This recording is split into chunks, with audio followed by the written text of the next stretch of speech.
ಕೊನೆಗೂ ಕ್ಲೈಮ್ಯಾಕ್ಸ್ ಹಂತಕ್ಕೆ ಬಂತ ಕುರ್ಚಿ ಕಾದಾಟ. ಸಿಎಂ ಸ್ಥಾನಕ್ಕೆ ರಾಜೀನಾಮೆ ಕೊಡ್ತಾರಾ ಸಿದ್ದರಾಮಯ್ಯ? ಡಿಕೆ ಅಥವಾ ಮಲ್ಲಿಕಾರ್ಜುನ್ ಖರ್ಗೆಗ ಸಿಎಂ ಪಟ್ಟ? ಸುಪ್ರೀಂ ಟಿವಿಯಲ್ಲಿ ಸ್ಫೋಟಕ ಸುದ್ದಿ ರಿವೀಲ್. ನಮಸ್ಕಾರ ವೀಕ್ಷಕರೇ, ಸುಪ್ರೀಂ ಟಿವಿ ನ್ಯೂಸ್ಗೆ ಸ್ವಾಗತ. ನಾನು ಅಶ್ವಥ್. ಕೊನೆಗೂ ಕ್ಲೈಮ್ಯಾಕ್ಸ್ ಹಂತಕ್ಕೆ ಬಂತ ರಾಜ್ಯ ಸಿಎಂ ಕುರ್ಚಿ ಕಾದಾಟ. ಸಿದ್ದರಾಮಯ್ಯ ಅವರು ರಾಜೀನಾಮೆ ಕೊಡ್ತಾರೆ. ಸಿದ್ದರಾಮಯ್ಯ ರಾಜೀನಾಮೆ ಕೊಟ್ಟರೆ ಡಿ ಕೆ ಶಿವಕುಮಾರ್ ಅವರು ಸಿಎಂ ಆಗ್ತಾರೆ. ಡಿ ಕೆ ಶಿವಕುಮಾರ್ ಅವರಿಗೆ ಹೈಕಮಾಂಡ್ ಒಂದ್ ವೇಳೆ ಏನಾದ್ರೂ ಸಿಎಂ ಪಟ್ಟವನ್ನ ಕೊಡದೇ ಇದ್ರೆ ಮಲ್ಲಿಕಾರ್ಜುನ್ ಖರ್ಗೆ ಆಗ್ತಾರೆ. ಮಲ್ಲಿಕಾರ್ಜುನ್ ಖರ್ಗೆಗೂ ಕೂಡ ಕೊಡದೇ ಇದ್ರೆ ಪರಮೇಶ್ವರ್ ಅವರು ಹಾಕ್ತಾರೆ. ಈ ರೀತಿಯಾಗಿ ಒಂದಷ್ಟು ಚರ್ಚೆಗಳು ಕಳೆದ ಒಂದೂವರೆ ವರ್ಷದಿಂದ ರಾಜ್ಯ ರಾಜಕಾರಣದಲ್ಲಿ ನಿರಂತರವಾಗಿ ನಡೆದುಕೊಂಡು ಬರ್ತಲೇ ಇತ್ತು. ಸಿದ್ದರಾಮಯ್ಯ ಅವರಿಗೆ ಅಧಿಕಾರವನ್ನ ಮಾಡಲಿಕ್ಕೆ ಬಿಡ್ಲೇ ಇಲ್ಲ ಅಂತ ಅನಿಸುತ್ತೆ. ಯಾಕೆಂದ್ರೆ 5 ವರ್ಷ ಅವರು ಈ ಹಿಂದೆ ಸಿಎಂ ಕೂಡ ಆಗಿದ್ರು. ಆ ಸಂದರ್ಭದಲ್ಲಿ ಏನೆಲ್ಲ ಡೆವಲಪ್ಮೆಂಟ್ಗಳಾಯ್ತು ಅದೆಲ್ಲವೂ ಕೂಡ ನಿಮಗೆ ಗೊತ್ತಿರುವಂತಹದ್ದೇ. ಈಗ ಕಾಂಗ್ರೆಸ್ ಸರ್ಕಾರ ಅಧಿಕಾರಕ್ಕೆ ಬಂದು 3 ವರ್ಷ ಕಳೆದಿದೆ. 3 ವರ್ಷ ಅದರಲ್ಲಿ 1 ವರ್ಷ ಗ್ಯಾರಂಟಿ ಯೋಜನೆಗಳು, ಆ ಗ್ಯಾರಂಟಿ ಯೋಜನೆಗಳಿಗೆ ಹಣವನ್ನ ಒದಗಿಸುವಂತಹ ಒಂದ್ ಸ್ವಲ್ಪ ಕೆಲಸ. ಅದಾದ ನಂತರ ಬರೀ ಅಧಿಕಾರದ ಕಿತ್ತಾಟ. ಅವರಿಗೆ ಸಿಎಂ ಸ್ಥಾನ ಕೊಡಬೇಕು, ಇವರಿಗೆ ಸಿಎಂ ಸ್ಥಾನ ಕೊಡಬೇಕು. ಅದರಲ್ಲೂ ಕೂಡ ಡಿ ಕೆ ಶಿವಕುಮಾರ್ ಅವರ ಬಣದ ಶಾಸಕರು ಡಿ ಕೆ ಶಿವಕುಮಾರ್ ಅವರನ್ನ ಸಿಎಂ ಮಾಡಲೇಬೇಕು ಅಂತೇಳಿ ಹೈಕಮಾಂಡ್ ಮೇಲೆ ಒತ್ತಡವನ್ನ ಹಾಕುತ್ತಲೇ ಬರ್ತಾ ಇದ್ರು. ಈಗ ಅದು ಕ್ಲೈಮ್ಯಾಕ್ಸ್ ಹಂತಕ್ಕೆ ಬಂದಿರುವಂತಹದ್ದು. ಎಸ್, ರಾಜ್ಯ ಕಾಂಗ್ರೆಸ್ನಲ್ಲಿ ಈಗ ಒಂದು ಮಹತ್ವದ ಬೆಳವಣಿಗೆಗಳು ಕೂಡ ಈಗ ನಡೀತಿರುವಂತಹದ್ದು. ಈ ಮಹತ್ವದ ಬೆಳವಣಿಗೆಗಳು ನಡೆಯುತ್ತಿರುವಂತಹ ಸಂದರ್ಭದಲ್ಲೇ ಸಿಎಂ ಸಿದ್ದರಾಮಯ್ಯ ಅವರಿಗೆ ಹೈಕಮಾಂಡ್ ಒಂದು ಕರೆಯನ್ನ ಮಾಡಿರುವಂತದ್ದು. ಆ ಕರೆ ಈಗ ರಾಜ್ಯ ರಾಜಕಾರಣದಲ್ಲಿ, ಅದರಲ್ಲೂ ಕೂಡ ಡಿ ಕೆ ಶಿವಕುಮಾರ್ ಅವರ ಬಣದಲ್ಲಿ ರಾಜಕೀಯ ಚಟುವಟಿಕೆಗಳು ತೀವ್ರಗೊಂಡಿರುವಂತಹದ್ದು. ಯಾವಾಗ ಸಿದ್ದರಾಮಯ್ಯ ಅವರಿಗೆ ಹೈಕಮಾಂಡ್ ಮೇ 26ನೇ ತಾರೀಕು ನೀವು ದೆಹಲಿಗೆ ಬರಬೇಕು ಅಂತೇಳಿ ಯಾವಾಗ ಒಂದು ಕರೆ ಬರುತ್ತೋ, ಆ ಕರೆ ಬಂದ ನಂತರ ಕಂಪ್ಲೀಟ್ ಆಗಿ ಡಿ ಕೆ ಶಿವಕುಮಾರ್ ಅವರ ಆಪ್ತರು ಸಿಕ್ಕಾಪಟ್ಟೆ ಈಗ ಆಕ್ಟಿವ್ ಆಗಿರುವಂತದ್ದು.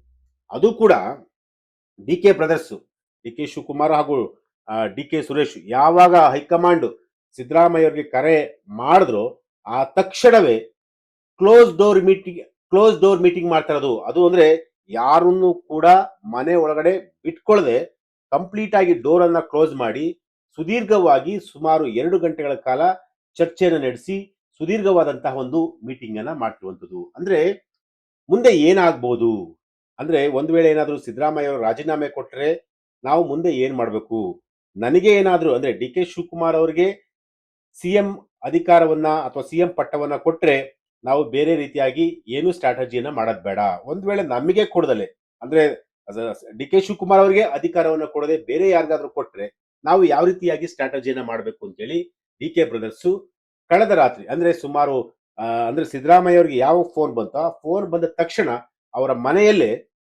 ಇಡೀ ಸುಮಾರು 2ರಿಂದ 3 ಗಂಟೆಗಳ ಕಾಲ ಕುತ್ಕೊಂಡು ಚರ್ಚೆಯನ್ನ ಮಾಡಿರುವಂತದ್ದು. ಈ ಚರ್ಚೆ ಈಗ ನಾಯಕತ್ವ ಬದಲಾವಣೆನ ಅಥವಾ ಮುಂದೆ ಏನ್ ಮಾಡಬೇಕು ಆ ವಿಚಾರಗಳ ಬಗ್ಗೆನೂ ಕೂಡ ಈಗ ಕಂಪ್ಲೀಟ್ ಆಗಿ ಇಬ್ರು ಕೂಡ ಚರ್ಚೆ ಮಾಡಿರುವಂತದ್ದು.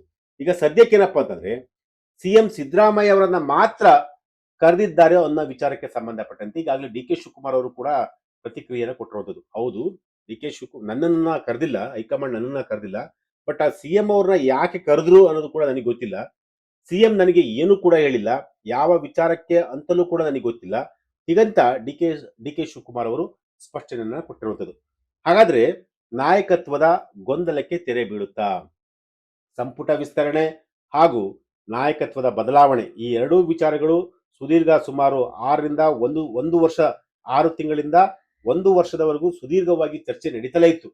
ಈ ಎಲ್ಲಾ ವಿಚಾರಗಳಿಗೆ, ಈ ಎಲ್ಲಾ ಗೊಂದಲಗಳಿಗೆ ಹೈಕಮಾಂಡ್ ತೆರೆ ಎಳೆಯಲು ಈಗ ಸಿದ್ಧರಾಗಿರುವಂತಹದ್ದು. ಅಂದ್ರೆ ಮುಂಬರುವಂತಹ ಮುಂಗಾರು ಅಧಿವೇಶನಕ್ಕೂ ಮುನ್ನ ರಾಜ್ಯ ರಾಜಕೀಯದಲ್ಲಿ ಒಂದಷ್ಟು ಮಹತ್ವದ ಬದಲಾವಣೆ ಆಗುವಂತಹ ಮುನ್ಸೂಚನೆ ಈಗ ಸಿಕ್ಕಿರುವಂತದ್ದು. ಆ ಮುನ್ಸೂಚನೆಯನ್ನ ಈಗ ಎಲ್ಲರೂ ಕೂಡ ಹೈಕಮಾಂಡ್ ಅಂದ್ರೆ ದೆಹಲಿಯತ್ತ ಈಗ ಕಂಪ್ಲೀಟ್ ಆಗಿ ಫೋಕಸ್ ಮಾಡ್ತಿರ್ಬೋದು. ಏನಾಗ್ಬೋದು, ಏನಾಗುತ್ತೆ ಅನ್ನೋದ್ರ ಬಗ್ಗೆ ಈಗ ಏನು ಎಲ್ಲಾ ನಾಯಕರು ಕೂಡ ಈಗ ಹೈಕಮಾಂಡ್ ಕಡೆ ಈಗ ಚಿತ್ತವನ್ನ ಹರಿಸ್ತಿರುವಂತದ್ದು. ಹಾಗಾದ್ರೆ ಸಿಎಂ ಸಿದ್ದರಾಮಯ್ಯ ಅವರಿಗೆ ಕಾಂಗ್ರೆಸ್ ಹೈಕಮಾಂಡ್ ಕರೆದಿರುವುದು ಯಾಕೆ, ಏನ್ ಕಾರಣ ಇರ್ಬೋದು? ಆ ಬಗ್ಗೆ ಇಂಚಿಂಚು ಮಾಹಿತಿಯನ್ನ ನಾನು ಕೊಡ್ತಾ ಹೋಗ್ತೀನಿ. ರಾಜ್ಯ ಕಾಂಗ್ರೆಸ್ನಲ್ಲಿ ನವೆಂಬರ್ ಕ್ರಾಂತಿ ಆಯ್ತು, ಡಿಸೆಂಬರ್ ಕ್ರಾಂತಿ ಆಯ್ತು, ಸಂಕ್ರಾಂತಿ ಕ್ರಾಂತಿಯೂ ಆಯ್ತು. ಆದ್ರೆ ಸಿಎಂ ಬದಲಾವಣೆ ಆಗಿಲ್ಲ. ನಾಯಕತ್ವ ಬಿಕ್ಕಟ್ಟು ಕೂಡ ಇನ್ನು ಶಮನ ಕೂಡ ಆಗಿಲ್ಲ. ಸಿಎಂ ಆಗ್ಲೇಬೇಕು ಅನ್ನೋ ಆಕಾಂಕ್ಷೆ ಹೊಂದಿರುವಂತಹ ಡಿಸಿಎಂ ಡಿ ಕೆ ಶಿವಕುಮಾರ್ ಅವರು ಹಲವು ಬಾರಿ ದೆಹಲಿಗೆ ಹೋಗಿ ಬಂದರೂ ಕೂಡ ಪ್ರಯೋಜನವಾಗಿರಲಿಲ್ಲ.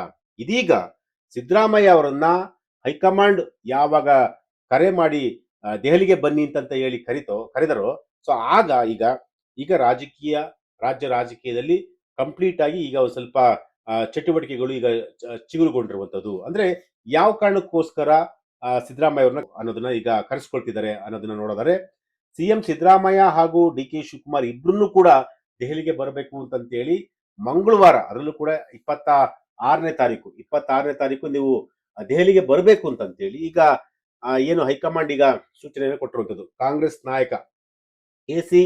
ವೇಣುಗೋಪಾಲ್ ಅವರಿಂದ ಕರೆ ಮಾಡಿ ಸಿದ್ದರಾಮಯ್ಯ ಅವ್ರನ್ನ ನೀವು ಬರಬೇಕು ಅಂತಂತೇಳಿ ಈಗ ಮಾಹಿತಿಯನ್ನ ಕೊಟ್ಟಿರುವಂತದ್ದು. ಸೊ ಹಾಗಾಗಿ ಸಿದ್ದರಾಮಯ್ಯ ಅವರು ಈಗ ದೆಹಲಿಗೆ ಹೋಗ್ತಾರೆ 26ನೇ ತಾರೀಕು. ಏನಾಗುತ್ತೆ ಅಂತ ಕೂಡ ಗೊತ್ತಿಲ್ಲ. ಅಲ್ಲಿ ಪ್ರಮುಖವಾಗಿ ರಾಜ್ಯಸಭಾ ಚುನಾವಣೆ ಹಾಗೂ ಕೆಲವೊಂದಷ್ಟು ವಿಚಾರಗಳ ಬಗ್ಗೆ ಸಮಾಲೋಚನೆ ನಡೆಸುವಂತಹ ಒಂದು ಸಾಧ್ಯತೆ ಇದೆ. ಜೊತೆಗೆ 3 ಸ್ಥಾನಗಳನ್ನ ರಾಜ್ಯದಿಂದ ಆಯ್ಕೆ ಮಾಡುವಂತಹ ಒಂದು ಅವಕಾಶ ಕೂಡ ಇದೆ. ಈ ಪೈಕಿ 3ರಲ್ಲಿ 1 ಸ್ಥಾನ ಮಲ್ಲಿಕಾರ್ಜುನ್ ಖರ್ಗೆ ಅವರಿಗೆ ಈಗ ಫಿಕ್ಸ್ ಆಗಿದೆ. ಇನ್ನು ಉಳಿದ 2 ಸ್ಥಾನಗಳ ಬಗ್ಗೆನೂ ಕೂಡ ಚರ್ಚೆ ನಡೆಸುವಂತ ಒಂದು ಸಾಧ್ಯತೆ ಕೂಡ ಇದೆ ಅಂತ ಹೇಳಿ ಈಗ ಮಾಹಿತಿ ಕೂಡ ಸಿಕ್ಕಿರುವಂತದ್ದು. ಇದಕ್ಕೂ ಮುಂಚೆ SIR ಜಾರಿಗೂ ಕೂಡ ಕಾಂಗ್ರೆಸ್ ಒಂದು ಸಭೆಯನ್ನು ಕೂಡ ಮಾಡಿತ್ತು. ಅಂದ್ರೆ ಚುನಾವಣಾ ಆಯೋಗದ SIR ಪ್ರಕ್ರಿಯೆಗೆ ಕೆಲವೊಂದಷ್ಟು ಸಕಲ ಸಿದ್ಧತೆಯನ್ನು ಕೂಡ ನಡೆಸಿಕೊಂಡಿರುವಂಥದ್ದು. ರಾಜ್ಯ ಕಾಂಗ್ರೆಸ್ನಿಂದ ಮಹತ್ವದ ಸಭೆ ಕೂಡ ನಡೆದಿರುವಂಥದ್ದು. ಅದರಲ್ಲೂ ಕೂಡ ಬೆಂಗಳೂರು ಗ್ರಾಮಾಂತರ ಜಿಲ್ಲೆಯ ದೇವನಹಳ್ಳಿಯಲ್ಲಿ ರಾಜ್ಯ ಕಾಂಗ್ರೆಸ್ನಿಂದ ಚುನಾವಣಾ ಆಯೋಗದ SIR ಅಂದ್ರೆ ಸ್ಪೆಷಲ್ ಇಂಟೆನ್ಸಿವ್ ರಿವಿಷನ್ ಅಂತೇಳಿ ಆ ಒಂದು ಕುರಿತಾದಂತ ಈಗಾಗಲೇ ಸಭೆಯನ್ನು ಕೂಡ ನಡೆಸಿರುವಂಥದ್ದು. ಸೊ ಯಾವ ಕಾರಣಕ್ಕೋಸ್ಕರ ಈ ಒಂದು SIR ನ ಮಾಡಬೇಕು, ಏನು ಎತ್ತರದ ಬಗ್ಗೆ ಕೂಡ ಈಗ ಕಂಪ್ಲೀಟ್ ಆಗಿ ಒಂದು ಸ್ಥಳೀಯ ಚುನಾವಣೆ ಇದೆಲ್ಲ ವಿಚಾರಗಳ ಬಗ್ಗೆನೂ ಕೂಡ ಈಗ ಆ ಸಭೆಯಲ್ಲಿ ಕೂಡ ನಡೆದಿರುವಂಥದ್ದು. ಆ ಸಭೆಗೆ ರಾಜ್ಯ ಕಾಂಗ್ರೆಸ್ನ ಉಸ್ತುವಾರಿ ರಣದೀಪ್ ಸುರ್ಜೇವಾಲಾ ಅವರ ನೇತೃತ್ವದಲ್ಲಿ ಮುಖ್ಯಮಂತ್ರಿ ಸಿದ್ದರಾಮಯ್ಯ ಮತ್ತೆ ಡಿಸಿಎಂ ಡಿ ಕೆ ಶಿವಕುಮಾರ್ ಅವರ ನೇತೃತ್ವದಲ್ಲಿ ಸಭೆ ಕೂಡ ನಡೀತು. ಸೊ ಆ ಸಭೆಯಲ್ಲಿ ಈಗ ಏನೆಲ್ಲ ಚರ್ಚೆಗಳಾಯ್ತು ಆ ಎಲ್ಲಾ ವಿಚಾರಗಳನ್ನು ಕೂಡ ಈಗ ಹೈಕಮಾಂಡ್ಗೆ ಸಿದ್ದರಾಮಯ್ಯ ಅವರು ಕೂಡ ಮುಟ್ಟಿಸುವಂತಹ ಒಂದು ಕೆಲಸವನ್ನು ಕೂಡ ಮಾಡುವಂತದ್ದು. ಸೊ ಈ ಎಲ್ಲಾ ವಿಚಾರಗಳಿಗೆ ಸಿದ್ದರಾಮಯ್ಯ ಅವ್ರನ್ನ ಹೈಕಮಾಂಡ್ ಕರೆಸಿಕೊಳ್ತಿದ್ಯಾ, ಅಥವಾ ಏನಾದ್ರೂ ಸಾಕು 3 ವರ್ಷ ನೀವು ಅಧಿಕಾರವನ್ನು ನಡೆಸಿದ್ದೀರಾ, ಇನ್ನ ಉಳಿದಂತಹ 2 ವರ್ಷವನ್ನ ಬೇರೆಯವರಿಗೆ ಬಿಟ್ಕೊಡಿ ಅಂತ ಏನಾದ್ರೂ ಸಿದ್ದರಾಮಯ್ಯ ಅವರನ್ನ ಮನವೊಲಿಸುವಂತಹ ಒಂದು ಪ್ರಯತ್ನಕ್ಕೆ ಏನಾದ್ರು ಹೈಕಮಾಂಡ್ ಮಾಡುತ್ತಾ ಗೊತ್ತಿಲ್ಲ.